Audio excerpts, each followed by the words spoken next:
Okay, so we'll finish up that little video on the Battle of Kursk tomorrow, but tonight we're going to look at the Pacific Theater, and particularly 1943.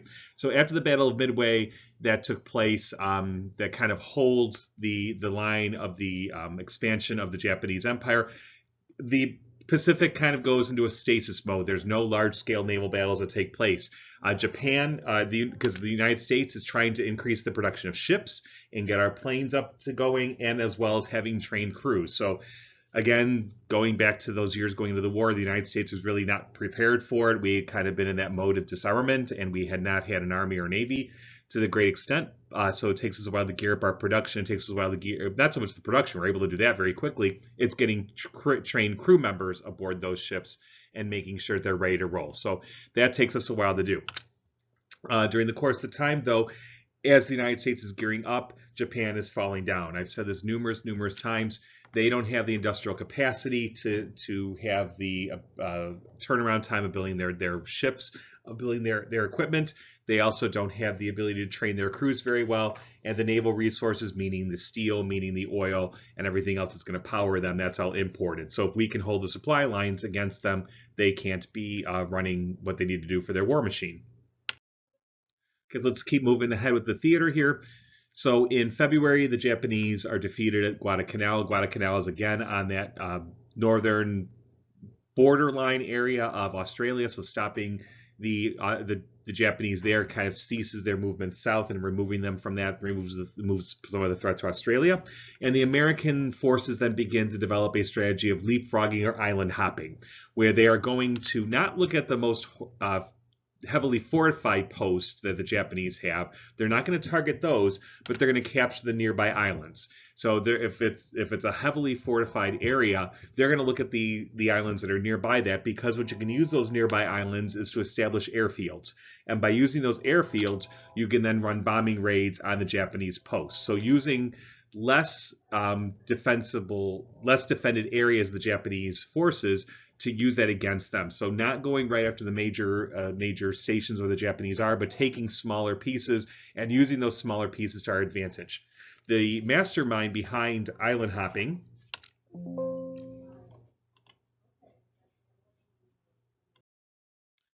was Admiral Chester Nimitz.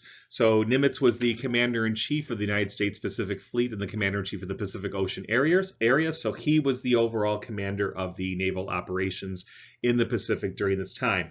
And Nimitz is going to use a blended mode of using air forces, of using land forces, and using the sea forces to use those operations of island hopping. So very much what he creates is this strategy, again, to go after the Japanese islands that are less defended, take possession of those, build airfields, use those as the landing points then to attack the heavily fortified pieces, and just chip away and chip away and chip away at the Japanese islands.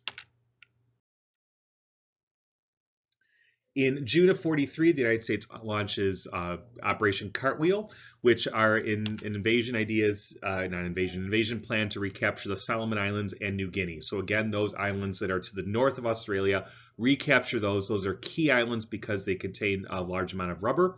The New Guinea also has other natural resources that the Japanese need to run their war machine. So by taking the Solomon Islands and taking New Guinea, again, you're getting those resources back and you're chipping away at the Japanese extent. This is an image in the pictures you see there of the United States landing at Rendova Island in June of that year. And this begins now the Bougainville campaign in the Solomon Islands. And the Bougainville campaign was a series of land and naval battles of the Pacific campaign of the World War II between the Allies and the Empire of Japan. This was the grand strategy of the South Pacific.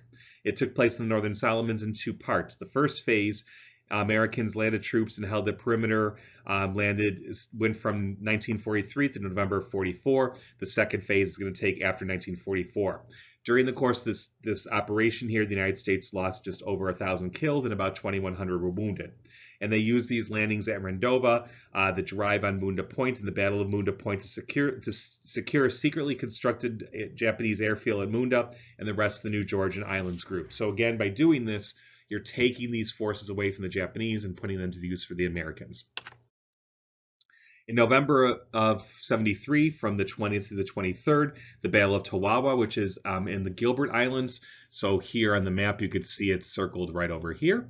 It's a little island there. It's a very fierce battle that takes place. So of the 4,600 troops that are on the Japanese island of Tawa, only one officer and 16 men survived. And countering that, the United States lost over about 1,000 killed and 2,100 wounded. So this battle here of Tawawa shows just how fierce the Allies are going to be facing in the Japanese forces. So again, that idea of that unconditional surrender, they're going to dig in. The Japanese are going to dig in and fight for every tooth, nail, inch of territory they have to defend their empire, to defend the honor of the emperor himself. So this is just one sign of that, of what's going to be happening to come. The 43 kind of campaign in the Pacific, we put on that on pause. We'll kind of jump over to some of the diplomatic pieces here. So looking ahead, what happens with wartime diplomacy on November 22nd to the 26th, the Allies meet at Cairo, and this is the codename Sextons, and this is a meeting among Roosevelt, Churchill, and Chiang Kai-shek. Chiang Kai-shek was the chairman of the nationalist government of the Republic of Taiwan. So Chiang Kai-shek is not the communist. Mao Zedong is the communist leader of China. He becomes the communist leader of China after the Chinese Revolution of 1950. But Chiang Kai-shek is the generalissimo who's leading the Chinese efforts in fighting against the Japanese forces. Again, where's Stalin in this? Stalin is not present at this conference, at the Cairo conference, because Stalin was not at war with the Japanese. So this is largely planning Japanese policy. That's why Chiang Kai-shek is there. And since the Soviets were neutral, they could not be present at the meeting. China was there, was at war, so Stalin, again, could not meet with Chiang Kai-shek, because if he did, that would be signaling that he's siding with the Chinese, which could create issues with his neutrality. The goals of the Cairo conference were to stabilize the Chinese suffering, who are dealing with high inflation and low morale. And so to do so, Roosevelt wanted to elevate China and make it one of the great powers. So again, the big three, the great powers, were the United States, Great Britain, and the Soviet Union. Roosevelt, in order to boost Chinese morale, to boost their spirit during the war, wants to make the Chinese a great power. They're looking at post-war Europe and post-war possessions, and they're saying, the United States, Roosevelt takes the position that France should lose its forces, lose its bases, lose its colonies in Southeast Asia, particularly Indochina, and he offers it to China, but Chiang Kai-shek publicly declines the offer of taking possession of those territories in Southeast Asia. Towards the end of that, they have a Cairo Declaration, in which, again, the deployment of the Allied forces would continue until the Japanese unconditionally surrendered. So just as at Casablanca, the issue was basically Germans will have to unconditional surrender. This is a reinforcement of the idea of unconditional surrender, though, with the Japanese. They also say they will not look at extending any territory. They will not be taking any of the territory as their own after the war.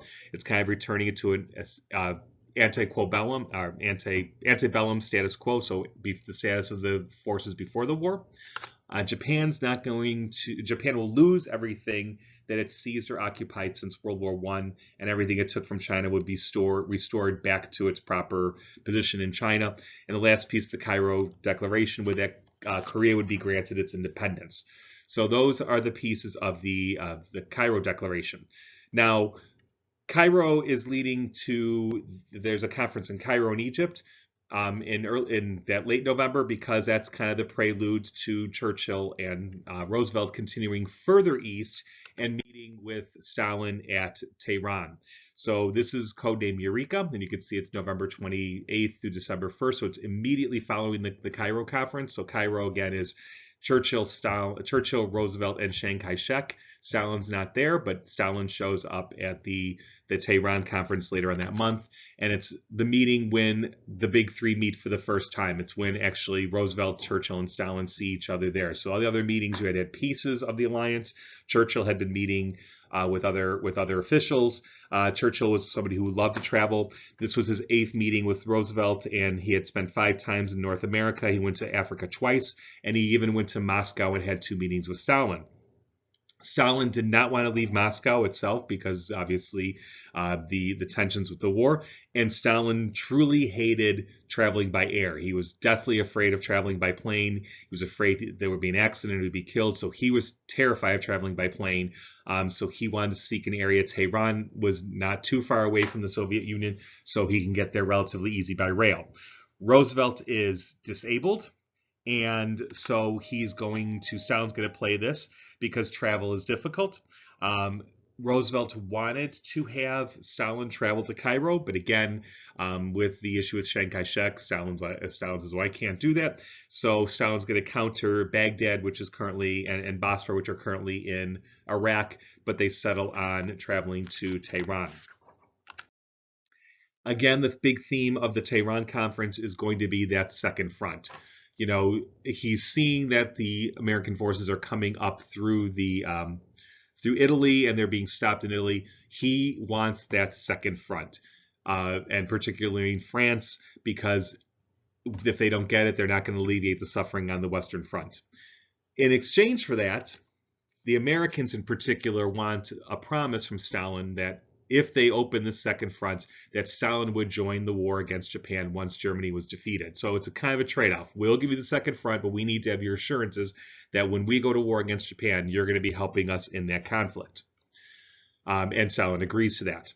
The other key issue here is going to be that of Poland. And again, unfortunately, with probably the way the semester goes, we're not going to have time to get down to the Cold War, and I wish we could. But Poland kind of plays this pivotal role in the Allies' relationship from now on, because Stalin wants the Polish border to be the Curzon Line in 1920. And the Curzon Line was drawn by a British diplomat, and we're going to look at it on a map shortly, that moved the border further east. So I'm sorry, further west. So again, it's giving the Soviet Union more territory. There was a war between the Polish forces and the Soviet forces right after World War I, the Polish-Soviet War, that the Polish won and took a good chunk of land from Russia, what is today Russia. At the time, it was the Soviet Union. Stalin wants to get back at that by taking that land back and pushing it further back into what would be more Central Europe, more Western Europe. So what will happen is we'll push the Polish border west and we'll take the land from Germany. So to compensate what we're taking from the Polish and the east side, we're going to push that back and take that from Germany to the west. And we see that map drawn here. So the Curzon line is the kind of the lime green line here. We see the line that was the Nazi-Soviet pact border when they subdivided the country in 1939 here. And then we see this would have been the blue line, would have been the Polish state after World War I. And then we see how the line is going to be drawn after the war. So Vilnius is today the capital of Lithuania. And Lviv is in, I believe it's in Ukraine. If I'm wrong, you'll correct me in class tomorrow. But you could see kind of how this falls, where this border of Poland kind of shifts westward during the course of the war. This was again from 1919, 1920, when Lord Curzon of the British Foreign Office wanted to do this, and Stalin's going to kind of use that as the line that separates the Soviet Union from Poland. As part of the Tehran Conference, they're also going to get the conditions ready for the cross-channel invasion, which becomes known as Operation Overlord. Churchill still is uncertain. Churchill's still wary about the expansion, about an invasion of France, so he's not too sure about that. So he's going to want to continue to push the Mediterranean option, but Stalin's going to counter back, and eventually at Tehran, they reach the decision that the invasion, the cross-channel invasion, will take place in May of 1944. Now we know what D-Day was June 6, 1944, so it was just off by a month. But the key thing is they kind of lock that springtime mode into the Allies' planning. And in exchange for the push that the Allies are going to make to the west, the Soviets are going to launch a major offensive on the Eastern Front. So kind of put the Germans on their defensive on the Western Front, and at the same time make this major push in the East against the Germans as well. And along with the agreements there on Poland, and along with the agreements in the cross Channel invasion, along with the agreement that the Soviets will join the war, there's other side agreements in that they will support Iran economically. Tehran is the capital, becomes the capital of Iran, so they're looking at how we could support Iran economically. The Soviets would support Turkey if Turkey entered the war on the Allied side, and this was one of the first times that there's this discussion about the United Nations. So the term the United Nations is World War II is synonymous with the Allied cause. So if you hear the term United Nations prior to 1945, we're really talking about the allies of the United States, Great Britain, and Soviet Union that were fighting against the Germans and the Japanese. Later, the United Nations becomes the world body as we see it, but that was referred to as the United Nations Organization. But this is that first time when Roosevelt and Churchill and Stalin start to discuss this post-war body that will help to regulate peace and war, just like the League of Nations was supposed to, but now it's going to take place in this new creation. And there's a general agreement that Germany is going to be needs to be divided after the war. Now, we're not talking about the permanent division that Germany faces after Second World War, and that lasts until 1992. We're talking about the 1991. We're talking about the division of Germany that will take place kind of into spheres of influence, and in order to gain some economic reparations for that. So we're going to get much more into that later. But right now, just kind of we see that divided after the war. It's talking about how we can get economic gains from the losses of the conflict, not to create two separate states of an East Germany and a West Germany that will exist for 50 years. All right, so we're going to stop here, and tomorrow we'll pick up on, we'll finish up the Battle of Kursk and go into a lot about the Holocaust. So have a good night.